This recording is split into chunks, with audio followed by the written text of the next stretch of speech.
Motivo de alegria estamos aqui para louvarmos e doar adoração ao Santo de Israel. Peço aos amados que abram vossas Bíblias em Mateus capítulo 4, a qual fazemos uma das leituras e iremos fazer menção da palavra de Deus e vamos ver o que o Espírito Santo vai nos dizer nesta noite. Assim tenho crido eu, toda vez que Ele me chama para apregoar a palavra de Deus. Nós temos que ser primeiro arautos. Arautos, não sei se vocês sabem, são aqueles que traziam a mensagem do rei no meio da praça pública e fazia conforme ele queria. Nada era acrescentado nele. Assim na antiguidade eram os arautos e assim somos nós ministros da palavra de Deus. Amém? A palavra de Deus, Mateus capítulo 14, versículo 22. Todos acharam? Digo amém. Glória a Deus, aleluia. Já quero agradecer aos pastores por confiabilizar essa responsabilidade de ministrar a palavra do Senhor no domingo, que é um culto de família. Então nós entendemos que nós temos que ter direção mesmo do Espírito Santo, porque se você falar algo para uma pessoa que não seja do Espírito Santo, automaticamente aquela pessoa sai da presença de Deus, porque você não tem sabedoria para falar.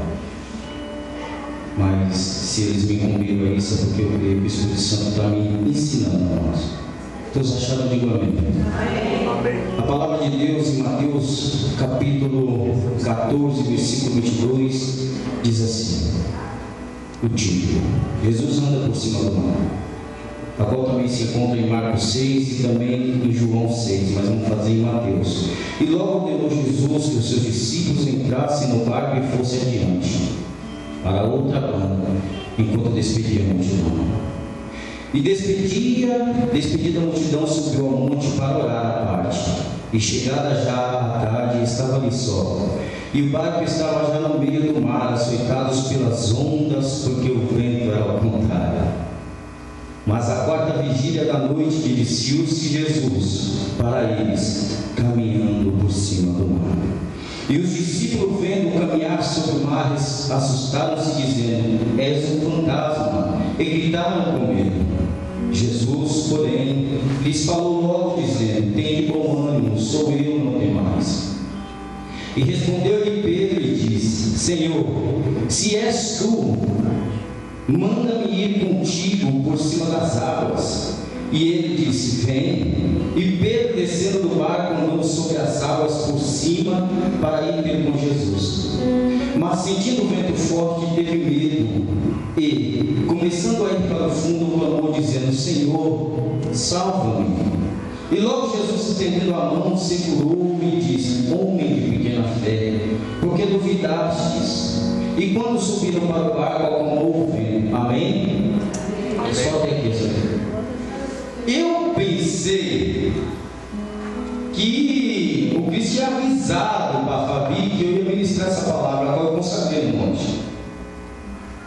Eu falei: essa menina vai começar a falar, eu vou pregar o quê? Eu falei: pronto. Eu falei: Fabi, faça favor, que negócio é esse? Ela falou: o que, Dani? Eu falei: é a palavra, meu, vou pregar essa palavra aí, que eu quero já dar um título para vocês: o porquê da tempestade. E aí eu glorifico a Deus, porque mesmo na nossa incredulidade, amados, nós sabemos que é o Espírito Santo que direciona. Mesmo na nossa imperfeição, já peço perdão ao Espírito Santo, porque Ele colocou a palavra no meu coração e eu titubeei em pensar em levar a palavra. Qual palavra?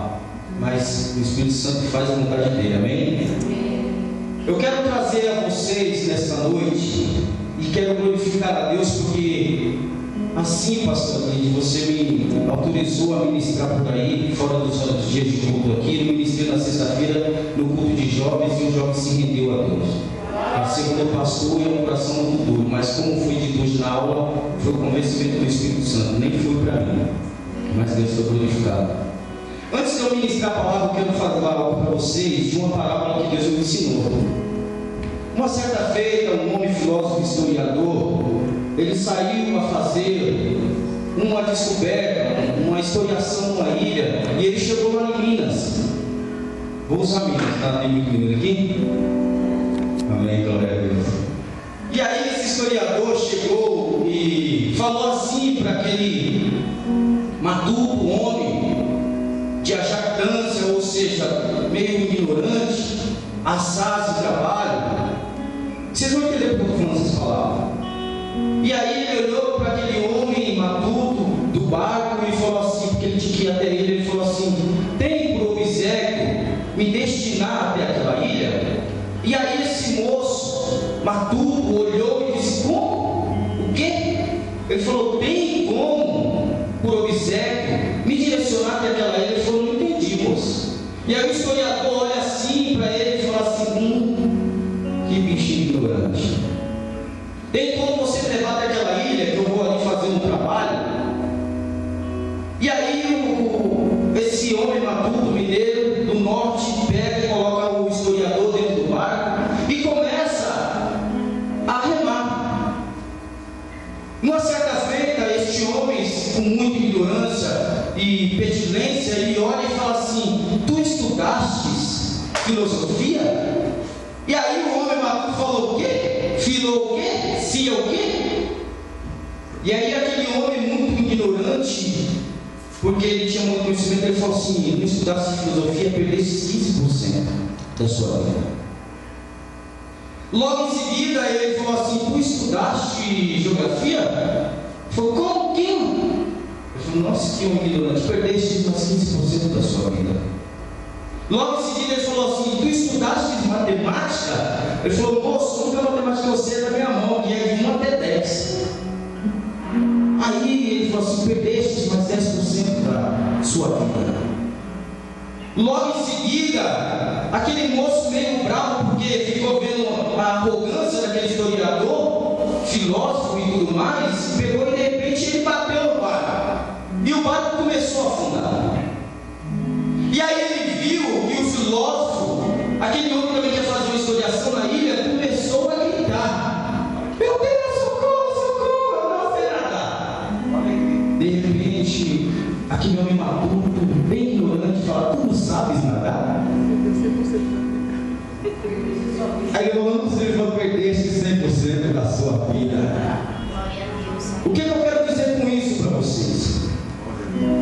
Aquele homem, na ignorância dele, ele deu ênfase às pequenas coisas, a qual muitas das vezes eu e você não damos valor. Com isso eu tenho aprendido a dar valor ao ministério, eu tenho dado valor à minha esposa, meu pai. Muitas pessoas hoje não vão ser abençoadas, não vão receber a palavra de Deus, nem os louvores que aqui foi entoado, porque não tem importância ao culto deste. Mas você vai sair daqui entendendo por que Deus cria a tempestade. E assim eu quero adentrar na palavra e trazer para vocês um conhecimento a qual Mateus escreveu, a qual ele era publicano também, e era também cobrador de imposto. O livro de Mateus não tem cronologia, mas ele andava com Jesus desde a chamada de João.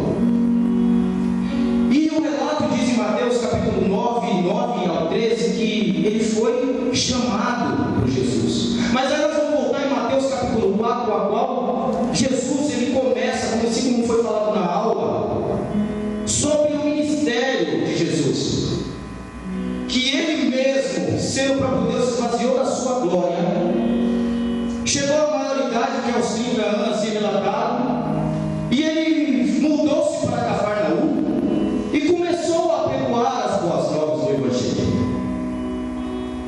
E com isso, quando nós adentramos depois do capítulo 5, nós entendemos que Jesus, ele passando pelo mar da Galileia, qual tinha que acontecer dele se mudar por causa da profecia de Isaías, a qual diz que na fundação de Zebulon e Naftali haveria uma luz que resplandecia no meio das trevas.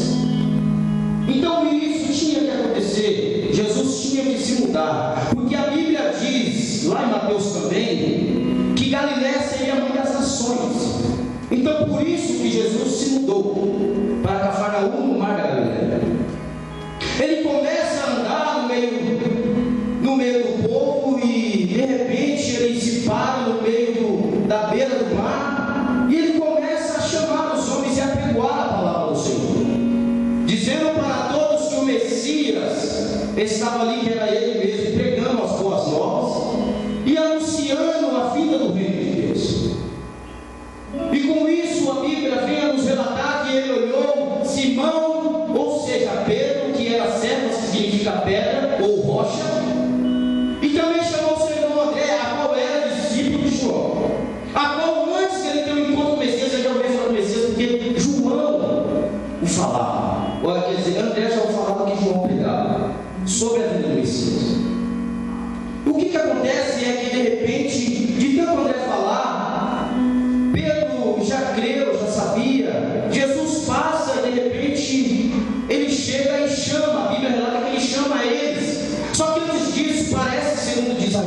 da Bíblia que Pedro pescou, todo mundo sabe essa história, Pedro pescou a noite toda, chegou pela manhã, de repente, Jesus pega o barco dele e ele pega e deixa Jesus pregar. Não sei qual foi a pregação, mas Jesus chega assim para Pedro, depois de tudo isso, pela minha palavra, vai lá, vai bem lá no fundo que você vai pegar peixe.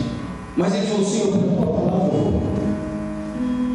eu vou muito enfatizar isso, porque tem pessoas que estão esperando a resposta de Deus. Pela tua palavra, Senhor, eu vou. E aí ele foi, pescou, voltou, e Jesus fala: vem e segue. Eu quero, antes de dar continuidade, dizer para você o que significa esse segue. Segue, meus amados, significa, vou trazer um breve entendimento para vocês entenderem o que Jesus estava falando de segue. O que eu entendi para mim, eu quero que vocês entendam para vocês. Se você colocar Brasil e Estados Unidos para guerrear, assim como muito filme que vocês já assistiram, vocês vão ver que se um país começa a vencer, o outro começa a regredir, a voltar. Só que com isso, eu que sou os Estados Unidos e estou pensando no Brasil, eu não posso avançar na linha marcada. Para isso eu tenho que chamar um homem que é um especialista. Por que o homem ele tem que chamar? Quem já assistiu filme de guerra sabe muito bem que o especialista tem que vir, porque quando ele vai começar a andar na terra do inimigo, agora eles estão vencendo, ele tem que começar. Só um especialista consegue distinguir as bombas. E com isso, o povo americano eles têm que seguir o especialista. Então o especialista fala: vem para cá. O especialista vê uma bomba e fala: vem para cá. Aí, e o especialista faz isso. Foi assim que Deus falou comigo sobre seguir a Jesus.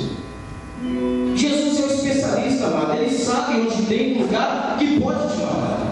Muitas das vezes eu e você não entendemos o porquê de Deus, porque muitas das vezes nós queremos algo, nós enxergamos algo, mas a Bíblia diz que os meus pensamentos são bons ao seu respeito. Dando continuidade, a Bíblia vai nos relatar lá em Mateus capítulo 8, a qual foi dito aqui pela profeta do Senhor, sobre uma tempestade a qual Jesus estava no barco.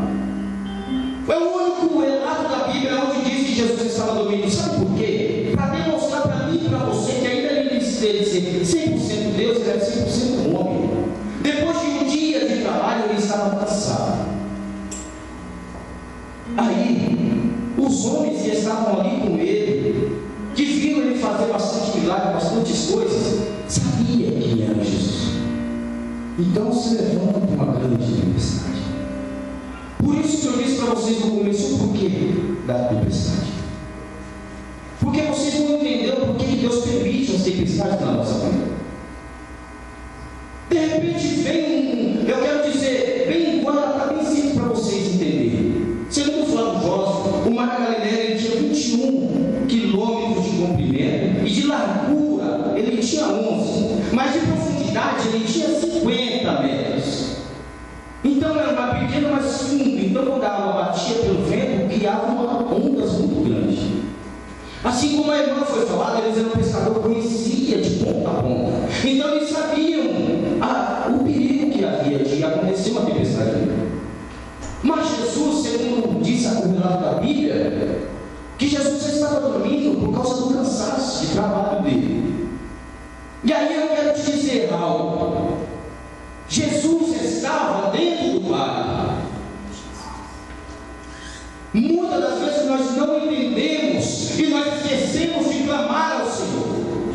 Muitas das vezes tempestades se levantam na nossa vida por permissão, porque Jesus sabia, ele era Deus, que isso ia acontecer, mas ele estava dormindo. Mas o interessante é que os discípulos eles pegam e se lembram e vão lá embaixo chamar Jesus e falam: Senhor, nos ajuda que nós perecemos. A Bíblia diz que Jesus ele só fala assim: para. A tempestade nas nossas vidas, amados, que Jesus está no nosso barco, qual biblicamente falando é a nossa vida. A tempestade que Jesus está esperando que você clame a Ele. E você tem esquecido de clamar a Deus e olhado para as suas montanhas de problemas que não são condição perante Deus, porque a Bíblia diz que as montanhas para Zorobabel eram campinas. Logo em seguida, Mateus vinha relatar sobre uma outra tempestade. A tempestade a qual nós vamos entrar agora na palavra de Deus mesmo, que foi a tempestade onde Jesus anda por cima do mar. Só que interessante de tudo isso, eu poderia falar para vocês que Pedro também andou. Só que quando nós começamos aqui a relatar e a ler, fazer a leitura da palavra de Deus, nós vamos entender algo extraordinário, que está lá em Marcos 6, a qual Jesus obrigou os discípulos a entrar no barco e atravessar. Sabe por quê? Porque João vem relatar lá em 6,15 que Jesus ele fugiu porque o povo, a multidão, queria o levantar como rei por causa dos milagres que ele tinha feito. Só que Jesus, ele é o homem de Deus, a qual ele não queria demonstrar como rei dos judeus uma glória dessa. A qual, quando ele chamou Mateus, ele falou que não veio para os sãos, porque o povo, a multidão, começou a julgar e dizer: eu vim para os doentes. Só que o interessante dessa passagem, a qual só Mateus relata, é que Jesus, ele se retirou. Assim que ele fez esses milagres, pastores, ele se retirou e foi orar. Você sabe o que eu aprendo com isso? Que quando Deus desce numa ministração minha ou sua, no louvor, nós não temos que ir comemorar. Isso particularmente para mim, porque nós sabemos que o inimigo está furioso. Então Jesus, o próprio Deus, ele se retira depois de muitos milagres, depois de querer o exaltar, porque a Bíblia diz que a glória é só dele, e ele não divide a glória dele com ninguém. Muitas pessoas hoje pecam, porque acaba de fazer algo da parte de Deus na casa do Senhor, e sai para fora e não vigia. Quantas das vezes isso acontece comigo e com você? Vou te dar um exemplo que já aconteceu com pessoas aqui. Eu, por exemplo, ganhamos uma alma para Jesus, sair, um carro só tinha louco. Os caras iam me bater, o Espírito Santo me deu uma visão. Na hora que eu virei, o carro passou direto, os caras freou e começou a me xingar. E eu, como eu sou trompudo e bravo, quando eu não estou direção para o Espírito Santo, o que eu fiz? Engatei marcha que ia seguir o cadete. E os caras me xingando. Aí minha esposa, muito sábia, ela bateu em mim e falou: amor, vigia. Na hora veio uma palavra do Senhor no meu coração, que Jesus se retira depois dessas coisas e vai falar com Deus. Ele começa a vigiar, ele começa a entender, ele traz o ensinamento. Na Bíblia toda é um ensinamento. Aí é interessante de tudo isso, só que lá em Marcos, porque os três passagens dos 3 livros dos Evangelhos é a mesma história dessa, irmãos. Só que umas com detalhes diferentes, por isso que você tem que ler bastante para você entender. Vai nos dizer que Jesus ele estava, mas ele estava olhando os discípulos, a qual começou a sofrer uma outra tempestade que estava se levantando. Aí eu vou te dizer algo da parte de Deus para você entender. Nessa tempestade, Jesus mandou os discípulos ir. Tem tempestade que Jesus está no barco, mas tem tempestade que Jesus manda você entrar. Estranho, né, amados? Você vai entender. Por que Jesus mandou os discípulos entrar? Uma dos que eu queria trazer como tópico para vocês é isso. A outra é que Jesus ele não está no barco, mas ele coloca você no barco para você passar por uma tempestade. Só que Jesus ele estava lá olhando para eles. De repente a Bíblia diz que na terceira vigília, eu fiz uma anotação para vocês entenderem. Segundo o relógio lá dos judeus, o relógio ocidental, oriental, diz que a primeira vigília é das 6 às 9, a segunda vigília é das 9 às 12, a terceira vigília é das 12 às 13, ou seja, a quarta vigília que diz a Bíblia. A quarta vigília é das 3 da manhã às 6, ao pôr do sol. A Bíblia diz que era na quarta vigília. Jesus, de repente, ele vem sobre o mar. Amados, é muito interessante isso. Jesus, ele está olhando os discípulos passando por uma tempestade, só que ele não está, mas ele mandou eles entrar. Mas Jesus está olhando de lá no monte. E aí, Jesus, ele vem sobre o mar, só que e nós não discernimos o que Deus quer para mim e para você, a primeira coisa que nós perdemos na tempestade, onde vê o sereno, é a visão. Então a Bíblia vem aqui nos relatar que eles olharam, mas não distinguiram que era Jesus andando sobre as águas. Então eles achavam que era um fantasma e começaram a gritar desesperados. Aí o interessante de tudo isso é que, como na tempestade, além de você perder a visão, muitas das vezes você esquece e perde de ouvir a Deus. Deus está falando, assim como a profeta falou aqui hoje, na palavra, e tem pessoas que estão sendo roubadas. Porque é desse jeito, meu amado. Você está no meio da tempestade, mas você esqueceu o foco, você esqueceu a direção de Deus. E nós já começamos a entender o trabalhar de Deus. Mas assim como eu aprendi hoje, glória a Deus da sua vida, pastor Félia, Deus, tem muitas pessoas que não entendem. Deus não pode ser tentado pelo mal. Deus não pode ser questionado. Deus, ele faz um milagre e não é explicado. É desse jeito que Deus trabalha.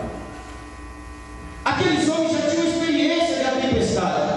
Só que Pedro, ele foi audacioso, muito audacioso, assim como a irmã falou aqui hoje. Ele era pescador, ele sabia os perigos do mar da Galileia. Mais do que ninguém, o pescador saberia, amados, que é impossível andar sobre o mar. Impossível. Só que ele, por mais que ele seja arrogante e ignorante, como muitos historiadores falam, Pedro era uma pessoa como eu e você, cheia de defeitos, mas ele acreditava na palavra. Assim como ela tem para vocês, que ele falou: pela tua palavra eu vou. Ele falou assim: Jesus, mande que eu vá. Antes eu vou falar algo. Tem pessoas que têm algo e têm medo de investir. Porque tem medo e sabe que é possível, que algo pode acontecer por causa dessa crise. Mas eu estou falando porque Deus, quando eu comecei a ministrar e a estudar essa palavra, Deus mandou falar dessa maneira. Ei, é pela minha palavra. É porque eu estou mandando. E você está explicando a resposta de Deus? Jesus está falando: ei, então venha. Pedro foi audacioso. Ele conhecia, ele não queria, ele queria, mas ele sabia que era possível. Mas ele queria que Jesus falasse. Jesus falou: então venha. E você está olhando para um problema que não é um problema na sua frente. Que a Bíblia diz que a sua fé move montanhas, amado. Montanhas de problemas não podem existir na sua vida. Nós pegamos por falta de conhecer a palavra. A fé é conhecer e ouvir a palavra de Deus e praticá-la. Você pelo menos tem profetizado sobre a sua vida mesmo? Ou tem murmurado pelo que Deus tem te dado? Pedro, ele foi audacioso, pastores. Assim como tem muitos aqui que uma vez, se lembrar, foi audacioso que Deus abriu as janelas dos céus. É uma atitude nossa que Deus espera. E a tempestade, eu falei para vocês que o próprio Jesus, ele vai, só que ele está olhando. E aí ele começa, quando nós estamos na tempestade, esquecemos de ouvir, de ser e entender. Só que Pedro, ele olhou e falou assim: esse é dos meus, besta pra caramba, mande que eu vá. E diz a palavra de Deus, ele começou a andar, passo a passo. Ele desceu do barco e começou a andar sobre as águas. Coisa linda, amado. Só a Bíblia que relata como um homem ali de Jesus sendo sobre as águas é Pedro. Imagina como é Pedro falando hoje, pelaquela ignorância dele, a astutez dele de querer ser um cara que pela palavra, ele foi audacioso. Deus falou para ele vir, ele veio. E ele começou a andar, pelo que está relatado. Tem muitas pessoas que voltam, porque Jesus depois fala, quando Pedro ele pega e olha e ele sente um vento. Olha o que a Bíblia diz, ele sente um vento. E aí ele começa a se afundar. Interessante, né? Quando ele sofre uma companhia que pela tempestade, eu não acredito que o cara já estava andando na água assim. Vem Jesus. E aí Pedro, ele é tão esperto. Eu penso assim, Pedro era tão audacioso, tão esperto, que ele falou: Jesus, ajuda-me. Jesus, ajuda-me. Diz a palavra de Deus que Jesus estendeu a mão. Muitas das vezes eu e você estamos caminhando no sobrenatural de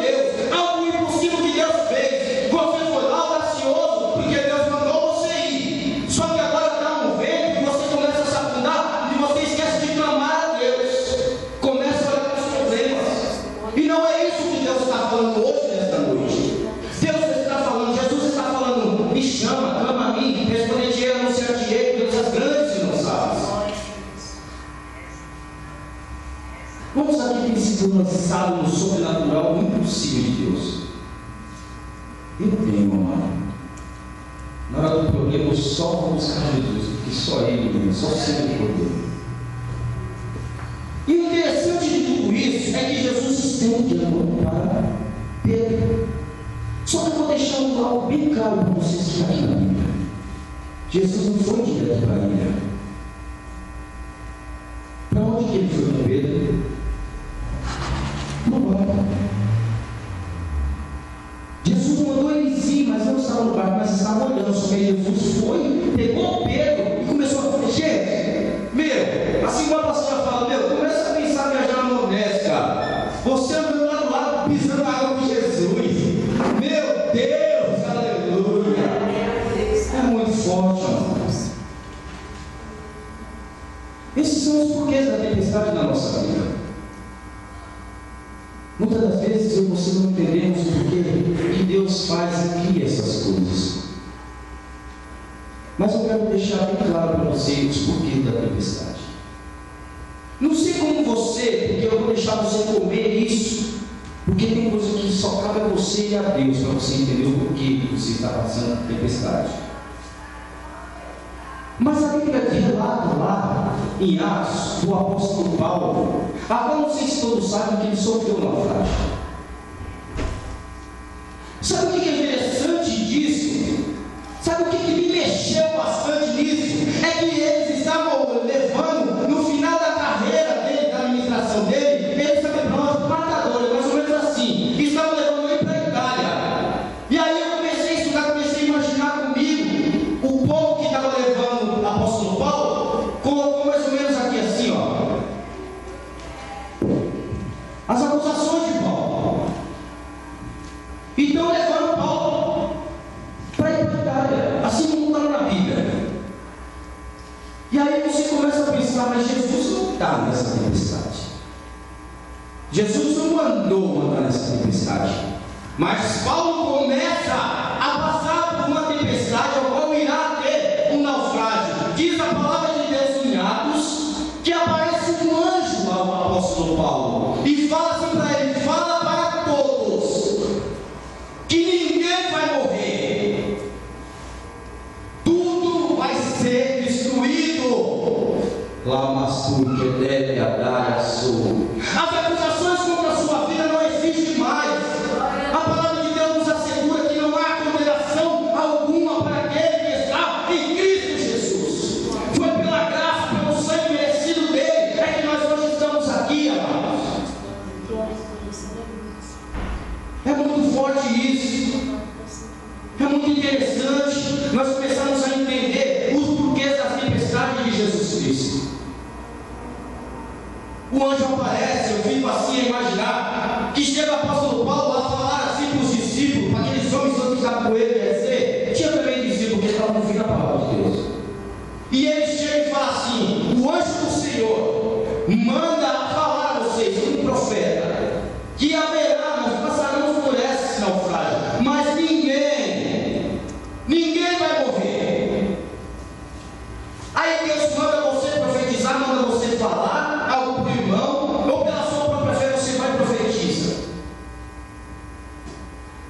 Começa a pensar na multidão que Jesus estava fugindo lá no começo, eu falei para vocês. Aquela multidão que começou a julgar Pedro, porque Pedro depois foi mordido pela serpente, falaram assim: bicho, aquele cara ali é tão turbulento, deve ser tão pecador, que até a terra quer matar ele. É assim que falam de Paulo, é assim que falam de vocês. Mas glorificado seja o nome do Senhor, porque onde você estiver, mesmo que venha um se levantar contra a sua vida, ali o nome de Deus está sendo glorificado, porque eles estão lembrando de quem é o Deus de Israel. Glória a Deus, aleluia. Se uma pessoa me falar algo cantinho, o nome de Deus está sendo exaltado, porque estão se lembrando do Deus de Israel. O interessante de tudo isso é que ele sofre um naufrágio. E aí o barco estoura, diz lá, segundo o relato da Bíblia, que não sobra nada. Não sobra nada, mas nenhuma alma se perdeu. O que eu quero dizer com isso para vocês? Amados, quantas pessoas julgaram Paulo? Mas algo aconteceu de sobrenatural. Jesus, para demonstrar que ele era naquela tempestade com o apóstolo Paulo, ele permitiu a tempestade. Então começa a pensar comigo que a multidão olhou para aquele homem, e depois que todos saíram salvos e chegaram à ilha, depois Paulo fez um milagre e curou a diarreia do rei lá da ilha. Lê para você ver, está lá na Bíblia. Começa a pensar comigo que aqueles homens começaram a falar de Paulo.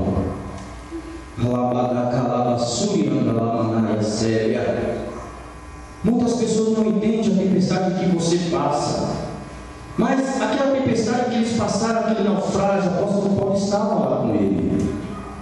E o apóstolo Paulo, direcionado pelo Espírito Santo, foi lá e falou para eles, e assim ele escreveu na palavra de Deus. Ele permitiu que Lucas escrevesse, quer dizer. E o engraçado de tudo isso é que eu fico a pensar que aqueles homens, eles olharam assim para Paulo e falaram assim: Deus é na vida dele. Deus é na vida dele. Passamos por isso, mas Deus é na vida dele, porque Deus trouxe a revelação a ele, todos salvos. Porque quando eles pararam na ilha, eles olharam para todos. E eu já vou entregar o microfone direito, mas eu quero dizer algo para vocês. Para vocês entenderem. De todas essas tempestades, a que mais falou comigo foi essa: que a acusação sobre a vida de Paulo não existe mais. Sabe aquela reunião que fizeram para te destruir, para falarem de você, assim como nós falamos muitas das vezes, conjecturando sobre o reino do inferno, que eles se levantaram para destruir a sua vida, cai por terra hoje. Abastequeira, alabaçúbia. Sabe a macumba que tentaram fazer para você intentarem sobre a sua vida? Caiu por terra hoje. Sabe aquela falácia que fizeram contra a sua vida? Alabastequeira, alabaçúbia. Caiu por terra hoje. Jesus, ele está no naufrágio. Jesus, ele está com você para demonstrar que ele é sobre a sua vida. E hoje acabou as acusações sobre a sua vida, porque ele é contigo. Assim diz a palavra do Senhor. A palavra de Deus diz em Salmo 23 que ainda que eu andasse pelo vale da sombra da morte, o Senhor está comigo. A tua vara e o teu cajado me consola. E eu fui estudar e eu vou ministrar sobre isso. A pastora viu um pouquinho sobre ministrando, mas eu aprendi muito, pastora. A vara, ela não é nada mais nada menos que o pastor usar para defender, matar leão, matar lobo, matar urso, chacal. De vez em quando dá um bocadinho na ovelha rebeldinha. E sabe aquele é o cajado que vai ter o formato do guarda-chuva? É para resgatar a ovelha do lar. Muitas das vezes Jesus faz isso na nossa vida, meu amado. Mas você tem que entender essas passagens, o porquê das tempestades que Jesus fez na minha e na sua vida. Você tem percebido que tem pessoas se levantando contra a sua vida? Eu quero dizer algo que Deus manda falar agora. Tem pessoas que se perguntam: por que eu, Senhor, tenho que passar por isso? Porque essa pessoa, Senhor, não muda. Por quê? Só que Jesus está falando: eu quero que você mude. Eu não quero que ele mude, eu tenho uma obra na tua vida, não é na vida dele. E você se pergunta: por que esse grande está se levantando contra mim? Você é vaso de Deus. Deus está te formando. Você está em tempo de reconstrução. E hoje você tem que entender essa palavra. E o Espírito Santo vai ministrar mais essa semana no coração. Assim eu tenho crido. E assim eu quero louvar ao Santo de Israel por essa oportunidade que me foi dada. E que as palmas louvem ao Senhor Jesus.